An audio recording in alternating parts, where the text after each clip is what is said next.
ମୋର ପ୍ରିୟ ପିଲାମାନେ, ଆଶା କରିବି ସମସ୍ତେ ବହୁତ ହି ଭଲରେ ଥିବ ଏବଂ ଆପଣଙ୍କର ପରିବାରରେ ବି ପ୍ରାୟତଃ ସମସ୍ତେ ବହୁତ ହି ଭଲରେ ଥିବେ। ଫାଇନାଲି ଦେଖନ୍ତୁ, ଯେଉଁମାନେ ବି ଆମର ସାଂସ୍କ୍ରିଟ ବିଏଡ୍ କରିବା ପାଇଁ ଚାହୁଁଛନ୍ତି ତାଙ୍କ ପାଇଁ ସାଂସ୍କ୍ରିଟ ବିଏଡ୍ର ନୋଟିଫିକେସନ୍ ଆପଣଙ୍କର ପବ୍ଲିଶ ହେଇଯାଇଛି। ତ ସାଂସ୍କ୍ରିଟ ବିଏଡ୍ ଆପଣ କରିବେ ନା କରିବେନି, ତାର ବେନିଫିଟ୍ସ ଆପଣଙ୍କର କ'ଣ, ନା ଆପଣ କେମିତି ସାଂସ୍କ୍ରିଟ ଟିଚର ହେଇପାରିବେ, ତା ବିଷୟରେ ମୁଁ ଆପଣଙ୍କୁ ଡିଟେଲ କହିବି।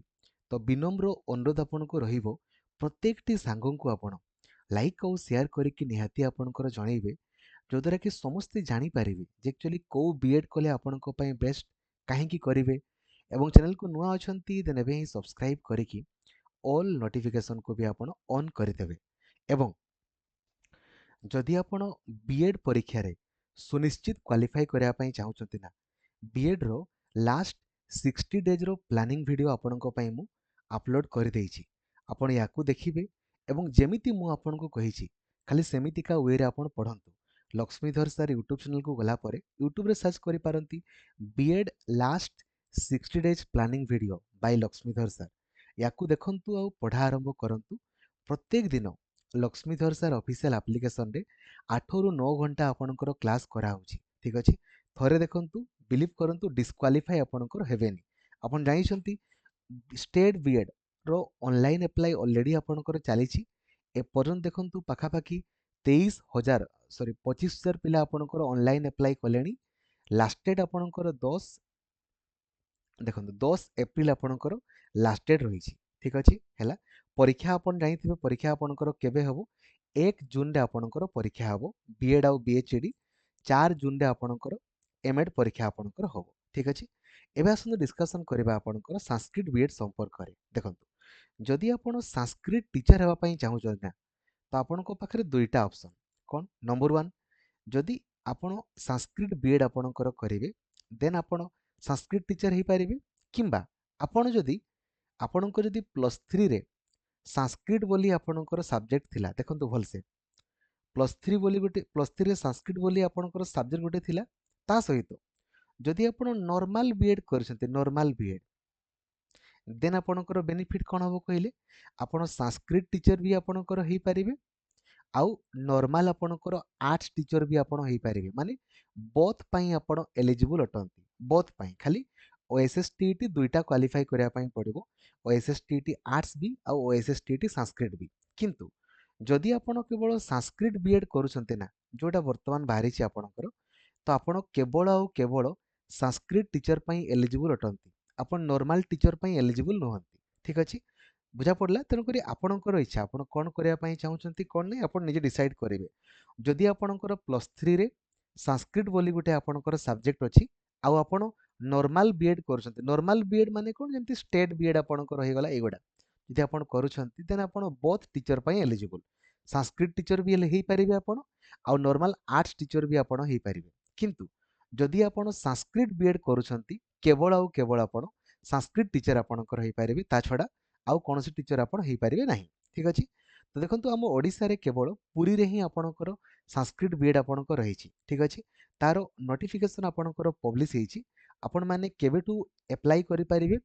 2 ଏପ୍ରିଲରୁ କରିପାରିବେ। 25 ଏପ୍ରିଲ ଆପଣଙ୍କର ଲାଷ୍ଟ ଡେଟ୍ ଆପଣଙ୍କର ରହିଛି। ଠିକ୍ ଅଛି, ତାପରେ ଯଦି ଆମେ ଏକ୍ଜାମ ଡେଟ୍ ଆପଣଙ୍କର କହିବା, ଦେନ୍ ଏକ୍ଜାମ ଡେଟ୍ ଆପଣଙ୍କୁ ମୁଁ କହିବା ପାଇଁ ଆପଣଙ୍କର ଚାହୁଁଛି। ଦେଖନ୍ତୁ ପରୀକ୍ଷା ଆପଣଙ୍କର କେଉଁ ଡେଟ୍ରେ ଆପଣଙ୍କର ହେବ? ଜୁନ୍ ମାସରେ ଆପଣଙ୍କର ରହିଛି। ଠିକ୍ ଅଛି, ଦେଖନ୍ତୁ ଏଇଟା 22 ଜୁନରେ ଆପଣଙ୍କର ପରୀକ୍ଷା ହେବ। ଠିକ୍ ଅଛି, 22 ଜୁନରେ ଆପଣ ଏଡମିଟ୍ କାର୍ଡ଼ ଆପଣଙ୍କର 16 ଜୁନରେ ପାଇଯିବେ ଆଉ 22 ଜୁନରେ ଆପଣଙ୍କର ପରୀକ୍ଷା ହେବ। ଠିକ୍ ଅଛି, ଏଥିରେ କ'ଣ କ'ଣ ପଡ଼ିବ ତା ସମ୍ପର୍କରେ ମୁଁ ଆପଣଙ୍କୁ ଡିଟେଲ୍ କହୁଛି। ଆଉ କୋର୍ସ ଫି ଆପଣଙ୍କର କେତେ ରହିବ? ଦେଖନ୍ତୁ ଏଇଟା ଏଇଟା 20,000 ଆପଣଙ୍କର କୋର୍ସ ଫି ରହିଛି। ଠିକ୍ ଅଛି, ହେଲା। ତ ଆପଣ ସିମ୍ପଲି ଗୁଗଲରେ ସର୍ଚ୍ଚ କରିବେ SJSV। ଠିକ୍ ଅଛି, SJSV ଯେଉଁ ପ୍ରଥମ ୱେବସାଇଟ୍ ଆପଣଙ୍କର ଆସିବ sjsv.nic.in, କ୍ଲିକ୍ କଲା ପରେ ଆପଣ ଦେଖିବେ ଡାହାଣ ପଟେ ଆପଣଙ୍କୁ ଶୋ କରିବ ଶିକ୍ଷାଶାସ୍ତ୍ରୀ ଏଣ୍ଟ୍ରାନ୍ସ ସାଂସ୍କ୍ରିଟ ବିଏଡ୍। ଠିକ୍ ଅଛି, ଆପଣମାନେ ୟା ଉପରେ କ୍ଲିକ୍ କରିକି ଆପଣଙ୍କର ନୋଟିଫିକେସନକୁ ପଢ଼ିପାରିବେ। ଠିକ୍ ଅଛି, ଦେଖନ୍ତୁ ଏଥିରେ ସର୍ବମୋଟ ସିଟ୍ ସଂଖ୍ୟା ଆପଣଙ୍କର 50ଟି ଆପଣଙ୍କର ରହିଛି, ଯେଉଁଥିରେ 10% ସିଟ୍ ଯେଉଁମାନେ ସେଇ ଯେଉଁ ପୁରୀରେ ଆପଣଙ୍କର ଏଇ ଯେଉଁ ଶ୍ରୀ ଜଗନ୍ନାଥ ସାଂସ୍କ୍ରିଟ ୟୁନିଭର୍ସିଟିରେ ଆପଣଙ୍କର ପଢ଼ୁଥିବେ ତାଙ୍କ ପାଇଁ 10% ଆପଣଙ୍କର ସିଟ୍ ରିଜର୍ଭେସନ୍ ଆପଣଙ୍କର ରହିଛି 10% କି 20% ମୁଁ ଆପଣଙ୍କୁ ଦେଖାଇ ଦେବା ପାଇଁ ଆପଣଙ୍କର ଚାହିଁବି ଟିକେ ରହିଯାନ୍ତୁ କେତେ ସିଟ୍ ତାଙ୍କ ପାଇଁ ରିଜର୍ଭେସନ୍ ଆପଣଙ୍କର ରହିଛି 20% ଆପଣଙ୍କ ସିଟ୍ ଆପଣଙ୍କ ରିଜର୍ଭେସନ୍ ରହିଛି ମାନେ 10ଟି ସିଟ୍ କେବଳ ସେଇ କଲେଜରେ ଯେଉଁମାନେ ପଢ଼ୁଛନ୍ତି ତାଙ୍କୁ ମିଳିବ ଆଚ୍ଛା ସାଂସ୍କ୍ରିଟ ବିଏଡ୍ କେଉଁମାନେ କରିପାରିବେ ଯେଉଁମାନେ ଆପଣଙ୍କର ଶାସ୍ତ୍ରୀ କରିଥିବେ କିମ୍ବା +3 ଆର୍ଟ୍ସ ଯେଉଁମାନେ ପଢ଼ିଛନ୍ତି ଆଉ ସାଂସ୍କ୍ରିଟ ବୋଲି ଗୋଟେ ଆପଣଙ୍କର ସବଜେକ୍ଟ ରହିଥିଲା ଗ୍ରାଜୁଏସନରେ ଦେନ୍ ଆପଣମାନେ ସାଂସ୍କ୍ରିଟ ବିଏଡ୍ ଆପଣଙ୍କର କରିପାରିବେ ଠିକ୍ ଅଛି ଆଉ ଗ୍ରାଜୁଏସନରେ ମିନିମମ୍ ଆପଣଙ୍କର 50% ଦରକାର ଯେଉଁମାନେ ଆପଣଙ୍କର ଅଲରେଡ଼ି ଗ୍ରାଜୁଏସନ୍ କମ୍ପ୍ଲିଟ୍ କରିଛନ୍ତି କିମ୍ବା ଯେଉଁମାନେ ଗ୍ରାଜୁଏସନ୍ ଫାଇନାଲ୍ ଇୟର୍ ଅଛନ୍ତି ତାଙ୍କର ମାର୍କ ବର୍ତ୍ତମାନ ଦରକାର ନାହିଁ ହେଲା ଆଉ ST SC SC BC ପିଲାଙ୍କର 45% ଦରକାର ମିନିମମ୍ ବୟସ 20 ବର୍ଷ ହେଇଥିବ ପ୍ରାୟତଃ ସମସ୍ତଙ୍କର ହେଇଥିବ ଠିକ୍ ଅଛି ଜାଣିଗଲେ କୋର୍ସ ଡ୍ୟୁରେସନ୍ ଆପଣଙ୍କର 2 ବର୍ଷର କୋର୍ସ ଡ୍ୟୁରେସନ୍ ଆପଣଙ୍କର ଅଟେ ଠିକ୍ ଅଛି ଏବେ କୋର୍ସ ଫି ଆପଣଙ୍କର କେତେ ମାନେ ଏଇ ଯେଉଁ କେତେ ଟଙ୍କା ପଡ଼ିବ ଆପ୍ଲିକେସନ୍ ଫି 800 ଟଙ୍କା ଆପଣଙ୍କର ପଡ଼ିବ ଏବେ କେମିତି ଆପଣଙ୍କର ପେମେଣ୍ଟ କରିବେ ଦେଖନ୍ତୁ ହେଲା ଏଇଟା 2 ତାରିଖ ପେମେଣ୍ଟ ଆପଣଙ୍କର ଗେଟୱେ ଓପନ୍ ହେବ ଏଇ ଅଫିସିଆଲ ୱେବସାଇଟ୍ରେ ହିଁ ଆପଣଙ୍କର ଶୋ କରିବ ହେଲା ଏଇଠି ପେମେଣ୍ଟ ଗେଟୱେ ବୋଲି ଆପଣଙ୍କର ଅପସନ୍ ଆପଣଙ୍କର ଥିବ ହେଲା ଏଠି ଶୋ କରିବ ସେଇ ପେମେଣ୍ଟ ଗେଟୱେରେ ଆପଣ କ୍ଲିକ୍ କରିକି 800 ଟଙ୍କା ଆପଣଙ୍କର ପେମେଣ୍ଟ କରିବେ ଅନଲାଇନ୍ ମାଧ୍ୟମରେ ଆଉ ପେମେଣ୍ଟ କଲା ପରେ ହେଲା ମାନେ ବେସିକ୍ ଡିଟେଲ୍ସ ଫିଲ୍ କଲା ପରେ ପେମେଣ୍ଟ କରିବେ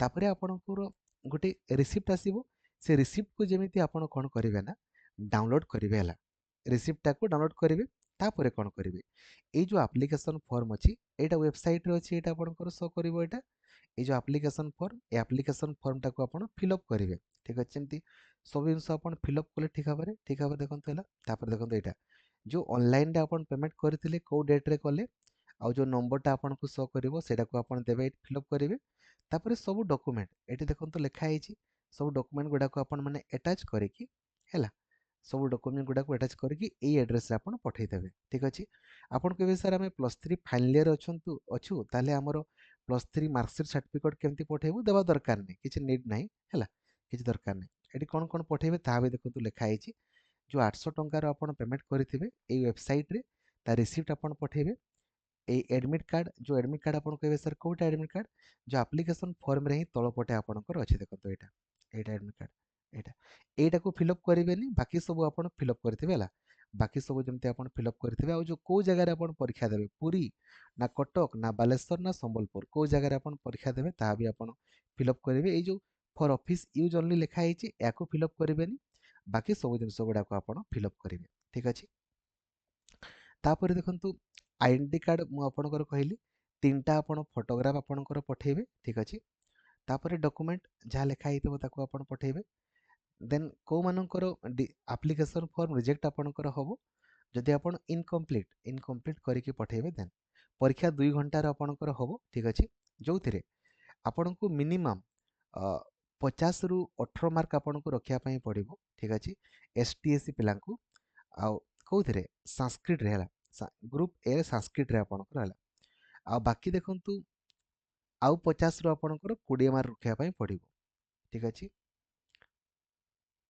आउ टोटल आपनको लेखा ହେଇଛି एतकी हला तो देखंतु एथिरे कोन कोन अछि हला 150 मार्क रो परीक्षा आपनकर हबो गुटे ठीक कले आपनको 1 मार्क आपनकर मिलिबो ठीक अछि एवं एथिरे कौनसी भी नेगेटिव मार्किंग आपनकर नाही लेखा इन देखंतु हला आपण ले पढी देबे नेगेटिव मार्किंग प्राय तो आपनकर नाही ठीक अछि बुझी गले तापर देखंतु आपनकर नेक्स्ट एडमिट कार्ड आपनकर आसी जिवो एथिरे कोन कोन सब परीक्षा रे आपनकर पडिबो ता भी आपन देखंतु ठीक अछि सर्वमोटा मोर 150 टा क्वेश्चन 150 मार्क रो रीजनिंग पडिबो आपनक पई जीके पडिबो टीचिंग एप्टीट्यूड तो मु एई तीनटा जिंस मु आपनको पढाई दे पारिबी तापरे जो संस्कृत लैंग्वेज रु 50 पडिबो आउ संस्कृत लिटरेचर आपनकर 25 एई दुइटा तो मु आपनकर जाइनी तनकर याकू पढाई पारिबी नाही एई संस्कृत आपनकर sorry reasoning GK teaching aptitude ए सब क्लास जीके माने कोन हिस्ट्री ज्योग्राफी पॉलिटी आपण करिवे